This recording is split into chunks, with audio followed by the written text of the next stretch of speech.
Welcome to Unleashing Happiness with Cecilia Hendricks, the podcast where I teach you how to change your mindset, change your habits, and change your life.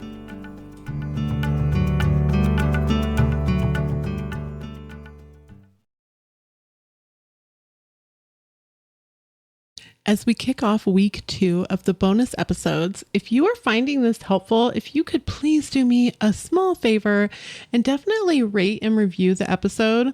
The better my ratings and the more ratings that I get, the more that my message will be shared with others, and that is the ultimate goal. Welcome to Monday with Unleashing Happiness. This is the second edition of my bonus episodes. I'm taking some information that I did through a 14-day course that was done through email with some folks online. And I took that information and I put it into podcast episodes. So the feedback that I got from that course was stellar. Everyone who completed the course and has reached out to me and said, yes, every day I did the things that you said that they got success. So it feels almost a little ridiculous to say, but as of right now, I have a 100% success rate if you actually follow the steps and start to shift your attention of the identity that you want to have. You are able to lead a more fulfilling, more happy life. You are able to have kind of the things that you want, start to live in a way that you feel fulfilled, and that you're actually enjoying your life, which when you're able to get that piece, so much other stuff starts to fall into place. We talk a lot about your perception and the way that you see the world and the way that your brain is wired. And all of this connects together to make sure that you're living a life that is really fulfilling for you, and that you're able to get the things out of life that you're looking for. And if you're here listening to these, then I would say that somewhere, at least in the back of your mind, maybe kind of sitting heavy in your heart, is this little itch that you want a bit more out of life than what you have now. When I kind of first started down this path of wanting more, I really struggled because when I went online and I looked to figure out how to get more out of life, all of the information was really geared towards people who were in I don't know that I want to call it worse, but a more difficult situation than I was. I didn't see myself in them. And that was a struggle because I was looking for myself in what I was seeking. And where I was is that I was very happy in certain areas of my life. I have been a mother since I was 18 years old. I've always loved being a mother. My children mean the world to me. My family means the world to me. So those were areas that I felt strong about who I was. I've always had a really good relationship with my children. So trying to find information for me was difficult because I would start to listen to these gurus and folks online about how to improve your life. And everything kind of started with this, oh, I'm sure you hate the world. I'm sure that you don't want to do anything and you're struggling to shower each day. And this is truly kind of the information that I was getting. And I want to say again, if that's the position that you're in, then that's where you are. And there's absolutely nothing wrong with that. And there are ways for you to improve your life from that starting point as well. And I do believe that the information that I share can be used if that's a position that you're in. And of course, I'm not a licensed therapist. So if you are in a really tough spot where you're feeling like you're going to hurt yourself or others, definitely please reach out to a licensed therapist in your area. There are people who can help. There is light at the end of the tunnel, even when you're not able to see it.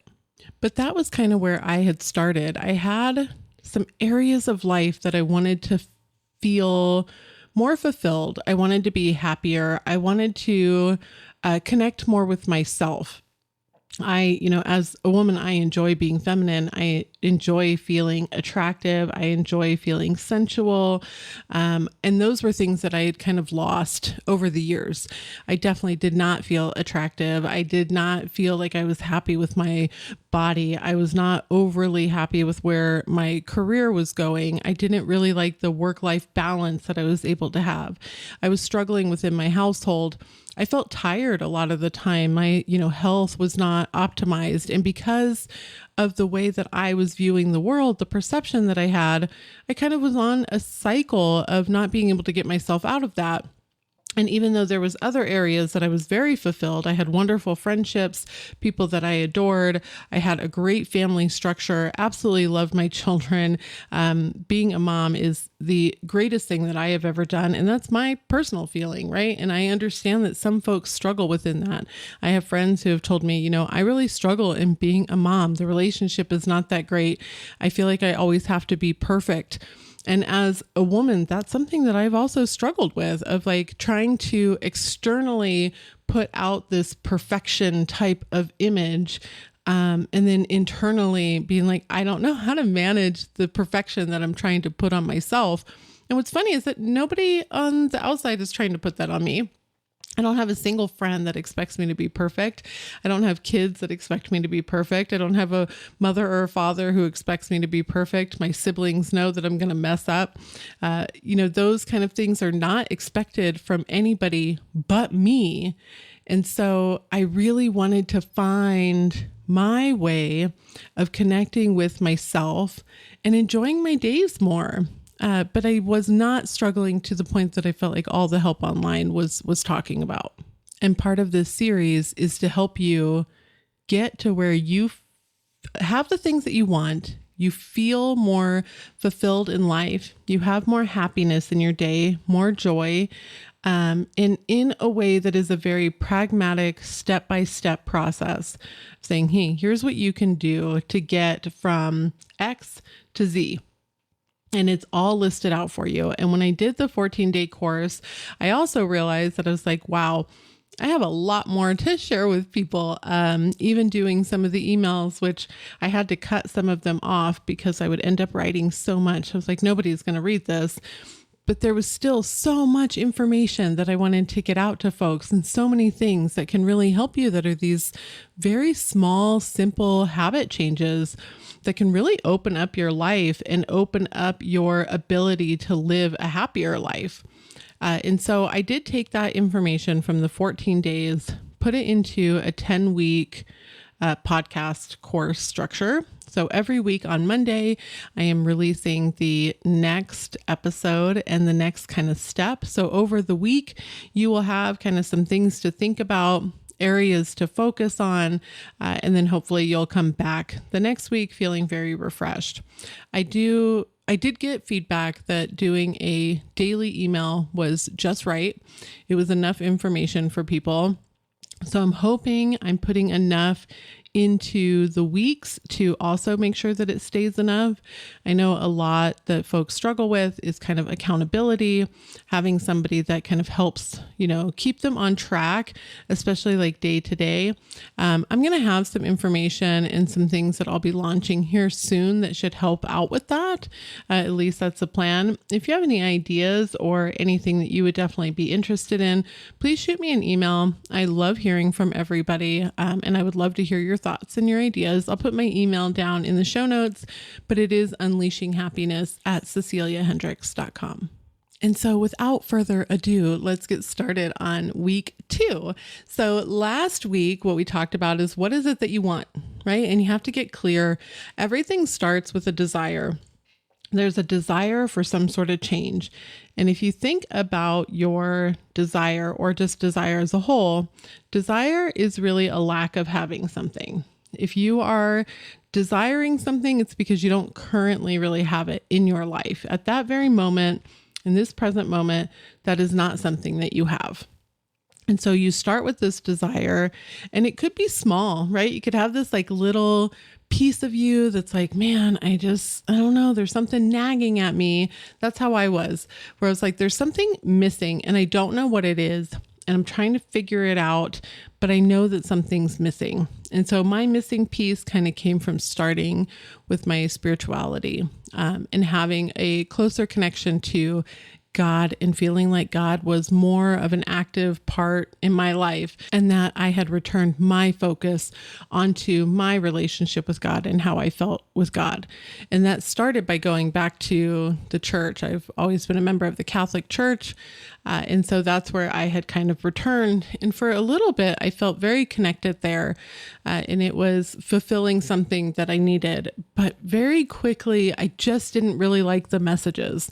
I was really struggling with some of the things that they would talk about, and I was concerned about the belief that was being placed in my children's head that would be around guilt and the way that you should or should not behave in order to be forgiven by God. And one of the things that I always definitely struggled with the Catholic Church was this belief that I have to go tell a priest my sins in order to be forgiven, that my relationship with God is not direct and that I have to have a man intervene in order for me to get forgiveness for the things that I do or do not do. And even my whole understanding of what sin actually is has evolved over the years, but that's where I started, right? And so then I ended up going down a spiritual path, learning about teachers like Joseph Murphy, Neville Goddard. Those are the two that I was definitely most connected with and understood. And then from there, I started learning about the way that your habits play into your life and that there is a practical way of looking at these teachings, the way that you manage your life, the steps that you take that can really help you when you're maybe struggling or you're not getting the type of results that you want and you feel like you're kind of in a cycle. And a lot of folks that I hear from do say that, like, I'm in this cycle. Like, I have a desire, I'm putting my effort towards this desire, but the desire still remains. And once you still have the desire, then you're still in the cycle, right? A desire is a want. So as long as you are desiring, you actually don't have. As long as you feel like you don't have, then you continue focusing on the don't have, right? So there's your cycle right there. And the more that I was able to open my mind to these scientific tools of making myself feel better just overall as a human being, eating better, making sure that I optimize even like the sleep that I get, the times that I spend with my morning and evening routines, my routines throughout the day, me getting exercise and moving my body and some other things that I'll talk about over the weeks, the more that I was able to have success then with the spiritual side, because everything stems down to your identity, whether you're looking at this from a scientific tools type of piece of your behaviors are shaped by the identity that you have. Your habits are going to identify the type of day that you have. The way that you behave throughout the day is going to be kind of reflected back to you. And all of that also goes to the spiritual side. So, all of the spiritual teachers kind of teach this, like what you focus on is what you get. The more that you pay attention to something, the more you attract that into your life. And the more that you're able to shift your attention, i.e. your identity and what you believe is true, the more that the world will mirror that back to you. So they really tied together for me. And it was like this light bulb went off. And the more that I put them together, the more success that I have. So that said, last week, what we talked about was, hey, you got to figure out what it is you want. And I do recommend, like, kind of while you're learning how to focus on something, to pick one thing, really have one desired outcome that's going to be kind of your focus for the processes that I'm sharing. It's not to say that can't change. As a matter of fact, usually as you start to work in this process, some of that desire will change or shift. Totally normal. You may also have moments of being like, what is it that I actually want? And going back and forth. And that's why I recommend to remove the specific. If you didn't listen to last week, definitely go back and listen to it first. I do think it helps get you to this week. But if you think about how is it that I want to feel, take out the specific piece or outcome and instead think about how do I want to feel when I go to bed, if I were my ideal person. And then for week 2, we're going to dig into that a little bit more. So if you consider yourself as like your ideal person, right? You are going to bed feeling successful, feeling loved, feeling relaxed, whatever that feeling was that you identified, what would that day look like? So if you were to think about yourself living a life that you want, that you feel happy in, that you have joy in, that you're enjoying your days, you're living kind of the way that you want to live, you're truly your ideal self in your ideal life, What does that look like? And get really curious about it. If you were to write it out, what would this person look like? And I take out a journal and I seriously start writing it out. And the nice thing about writing it out is that it kind of uncovers things that maybe you thought you wanted, but you don't, or you thought like, oh, that would be ideal. But now that I'm writing this out, that's actually not what I want. And you can get a little bit deeper on some of maybe the underlying beliefs that you have around these ideals that you want. But really start to consider, if I was my best self, how do I think my mornings would be spent? A lot of times the phone is one that I bring up and I talk about. It was a personal issue of my own that when I looked at my ideal life, I was like, my ideal life would not have time to spend this much time scrolling Instagram. Like there just wouldn't be enough time in my day to do that. I would not spend the first moments of waking up looking at my phone. Like I would have other things that I wanted to focus on, and especially myself. And you turn that attention back to you. If I were doing the things that I want, feeling the way that I want, and living this life that I absolutely love, how would that look? How would that person wake up in the morning? What would be the things that they would do before work? What type of work would they have? How would they spend their day? How would their relationship be with the members of their family? How would their relationship be with their spouse? How would their relationship be with their children or other adults in their life? How would their relationship be with coworkers? Would they, be leading a company? Would they be, working as the VP somewhere? Would they be, teaching yoga on the beach in Bali? What does that look like? And at this point, shoot for the moon, like go for the stars. There is nobody that is going to weigh in on what it is that you want and how that ideal life would be other than you. And don't convince yourself that you can't have it, so I'm not going to write it down. Like write it as if it was a story, right? That you're telling the story of this character that you're stepping into. And this character is living the most amazing life. Like let's say you want to be some fashionista who lives in New York City, has this amazing place that overlooks the city, and you're up in the penthouse and you've got a butler and you've got a cook and you've got all this amazing stuff. If you're struggling to see yourself in that, create a character and write their story and really dig into it. Like, okay, if I was this character, or I'm creating this character and the character is also Cecilia, because I'm going to be doing like this like alter ego of myself, and I'm going to write out this story. What would it look like? And for everybody, it's so different, right? Like somebody may want to live in the penthouse in New York. Somebody may want to be teaching yoga on the beach in Bali. Somebody else may want to live in some small town in South Dakota, with a winery and selling chocolates. I don't know. It is really up to you on your ideal life. And again, if you're struggling, just like write it as a story. And it doesn't matter if it's, not written well, it's just for you. So start putting it out on paper. What would this person look like? And then get honest with yourself when you're done.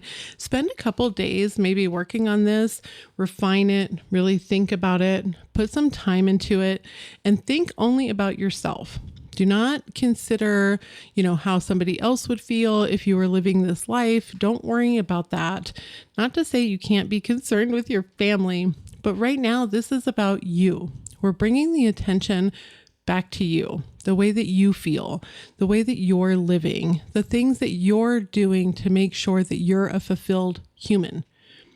You can only give as much as what you actually have. Right? So if I'm unfulfilled and I'm tired and I don't feel good about myself and I'm struggling in life, I don't have enough to give to my family. I don't have enough to give to my spouse. I don't have enough to give to the work that I do and the friendships that I have because I'm not taking care of myself. So when people say you have to fill your cup first, that's what it means. You have to be happy and fulfilled and see joy in life in order to give joy to others. my experience and the experience that I've gotten in feedback from folks who did the 14-day course, you're actually able to give more out to the world and the people who mean something to you when you have focused on you first, when you have brought that attention, prioritized yourself, and really dug into what it is that you need. Being selfless to the point of giving more than what you actually have is just exhausting. And it's exhausting and it builds resentment. And then at some point, you just don't have any more to give. And so you either lash out or you end up in bed for the next 3 days because you're just exhausted. So at this point, focus on you. What would make you happy? How do you want to spend your days? And if you're anything like me, over the course of us working on this, it's going to change, right? Where you're like, well, maybe I thought I want to teach yoga on the beach in Bali, but the more that I think about it, I would like to just do that for like 3 months out of the year. Whatever it is, remember, shoot for the stars. Do the thing that you want in life that will fulfill you. So after a couple days of writing that out, now it's time for what I think is the hard part. And that's to look at that, the routines that you put down, the type of way this person would behave and the things that they would be doing. And what is it that you see yourself in? So for you currently right now, what are things that you actually do and what are things that you don't do? Right? So if I'm going to look at writing out my ideal alter ego kind of person life, and I say, you know what, in the mornings, because I want to be the healthiest version of me, I would do yoga. I would be outside. I would get morning light. I would do, good stretches that are great for my back and make me feel good. I would take care of my skin, whatever kind of that list is, and then take a look at, well, how do I actually spend my morning? Well, what I actually do is I roll over and I grab my phone and I scroll my phone for 20 minutes before I have to rush out of bed and rush out of the house. And maybe your morning routine isn't the issue that you have. Maybe you're looking at your nighttime routine. You're like, well, if I was my ideal self, I wouldn't be frazzled at night. I would have the energy to, clean up after dinner, go take a nice relaxing bath, do my skincare, and crawl into bed, read for a little bit, and then go to sleep nicely. Well, what is your nighttime right now? Is it that you're frazzled and you're running around and you're yelling at your kids and you're super annoyed with your spouse to the point that you don't even want to look at him? You just want him to go away, but you can't say that because that'll start yet another fight. Like, what are the things that you're actually doing? And if you were living your ideal life, let's say that you're saying, well, I really love mountain biking. So I would be mountain biking at least for an hour a day. And I would be getting outside and I would be doing XYZ, or I would be reading, or I'd be working on this hobby or that hobby. But instead you're like, well, actually, when I look at my phone screen time, I scroll on my phone for 8 hours a day. And there's people who do that. And if you're starting there, it's okay. You just need to be honest with yourself about where you are now and see the areas that maybe you align and you don't align. And there could be ones that you're like, oh, wait a minute. No, I do align on that one, right? Like, I really love my family. So each night for my ideal self, I'm having dinner around the table with my kids and we're talking about their day and playing a card game. And you can say, well, you know what? Actually, I already do that. I have that in my day now, but maybe I want it to be a little bit better, or I want to keep that exactly the same. But you really start to dig in on the way that you behave, like actual physical habits now compared to the life that you would like to lead. And unless you're currently living in Bali, but you want to teach yoga on the beach in Bali, ask yourself, like, well, do I even do yoga today? If that's something that I want to do, am I aligned with that? Have I started taking any classes so that I can be a yoga instructor? There's so much that you start to uncover here. And one of the important pieces to this is not about beating yourself up for the life that you lead right now. None of this is about beating yourself up for the things that you do now. We are all human. We are also needing to learn emotional intelligence, the way to direct our attention. And one of the big ones is how to be nice to ourselves. This is not to make you feel bad, to put yourself down, to be upset. And I'm going to tell you, like, my phone was a huge thing of mine. I actually had to work to not like pick it up mid conversation just because it was there, right? So there, you can start anywhere. Everybody has their own stuff that they want to work on. But the beautiful part is that it's never too late to change it. You can have whatever habit, whatever routine, and make a change within that routine. And that's what we're going to learn, not only through this course, but honestly, any of my content. If you go back through any of the podcast episodes, I talk about emotional intelligence, adding joy to your day, how to become more fulfilled, figure out what you want. There's so much content that I want to put out there because I found this really made my life better. And I just got to the certain point where I was really being pushed to share that out with others. Make sure that I was telling others like, hey, this is important and you should be focusing on this. You should be putting the time in to focus on yourself. And here's these like really great pragmatic ways that have worked for me. And now I'm happy to share are working for a lot of other people as well. And that brings me to the final piece that I wanted to share today that is of the utmost importance. And that is starting to talk nice to yourself. A lot of times, and I know that I struggled with this, I found myself not being nice to myself on a day-to-day basis. And it was a way that I would not talk to a loved one. I wouldn't talk to my friends this way. And it wasn't terrible. Like I just thought I was like the worst person ever, but it was little things, right? I would nitpick the way that I looked, or I would be frustrated with my body when I looked in the mirror. Or I would convince myself when I had done something at work that I wasn't very good at it and that I hadn't done, that great of a job, or I couldn't believe that I said this in some sort of conversation. And the more that I became aware, the more that I noticed like, wow, my conversation towards myself is usually picking up the criticisms of myself and pointing out the stuff that I find critical about myself or that I find, that I want to change. And very little was actually about the stuff that I enjoyed or the things that I felt good about. And so very slowly, I started to change the way that I talk to myself. And it's an ongoing process and journey, right? But I started to really become aware to start with the way that I was talking to myself, the thoughts that I would have about myself, even the way that other people viewed me, just started to really pay attention to it. And you can only change something once you're aware of it. So the first thing to do is to start becoming aware. Make a conscious effort to start to think about or pay attention to the way you're thinking about yourself.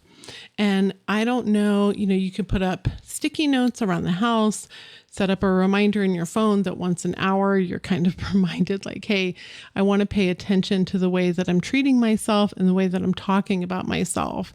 And the more that you become aware of it, the more that you'll either find like, hey, I actually talk really nice to myself, or, oh man, I am putting myself down a little bit more than I realized.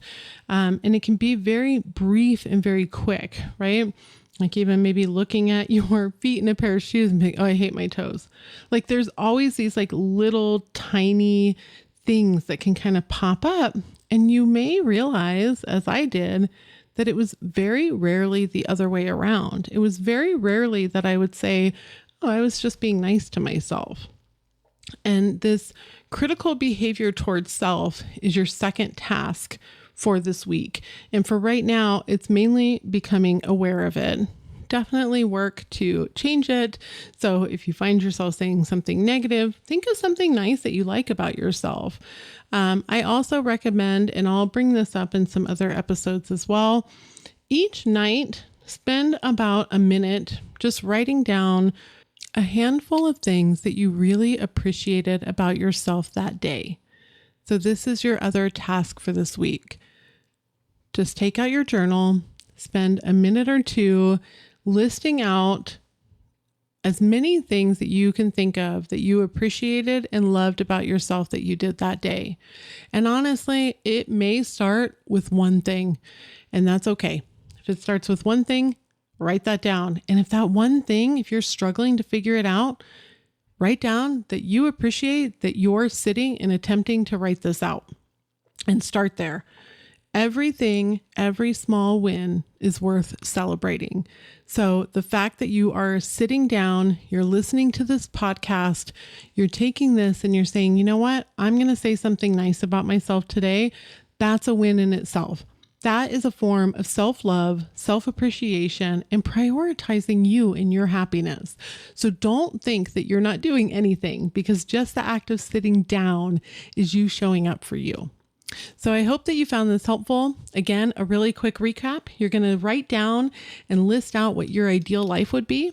If you're struggling with that, definitely think about it as like an alter ego that you're writing a story for, right? Like you're doing a movie of somebody, and this movie person is this alter ego of you who lives in some other kind of galaxy or whatever. You can make it as out there as you want. So if you're struggling with figuring out your ideal life, consider it like that, right? Then take a look and say, how do I already identify as this person? What are the things that I'm already doing that this person does in the way that they behave, the habits that they have, the routines that they keep each day? The other one is to start paying attention to the way that you're talking to yourself. Do some sort of little reminder to just kind of check in on the way that you talk to yourself and about yourself.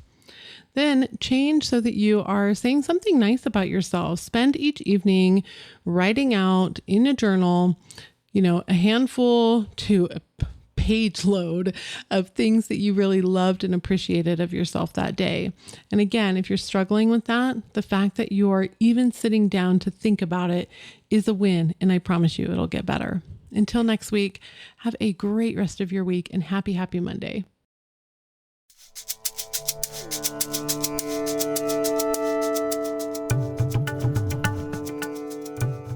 Thank you so much for joining today. If you found the episode useful, please share it with your network or leave me a rating or review. It helps me get my message to more people, and I would greatly appreciate it.